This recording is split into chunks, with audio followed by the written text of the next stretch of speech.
আচ্ছা আচ্ছা আচ্ছা ঠিক আছে। আচ্ছা আমি এসে বসছি, পরে চলে যাবো। ঠিক আছে, রাখো রাখো। কে কালো কথা কস? না কিন্তু আমি জানি ওটা তো তোর বান্ধবী না, একদম মাই বৌদি।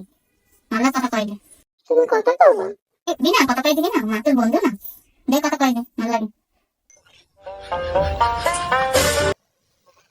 হ্যালো, হ্যাঁ, এইমাত্র মারতাই তোমার কথা কইছি। আমি তোমার লগে কথা কইবো।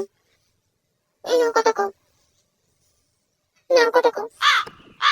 হ্যালো, হ্যাঁ বাবা, তুমি কেমন আছো? আমি অনেক খুশি, তুমি তোমার মাইয়ার সবকিছু জানি না নিশ্চয়, তো অনেক খুশি। হ্যাঁ, ও ঘন ঘন পা দেয়, এটা জানো না তুমি? নাক দিয়ে 12 মাস সর্দি করে। তোমার কাছে যখন দেখা করতে যায় মাস্ক পরে যায়, মাস্ক খুলছি না, খুলে দেখবে না। আর পাতলা ডাল খায় তো, মুসুর ডাল খায়, গ্যাস থাকে বেশি।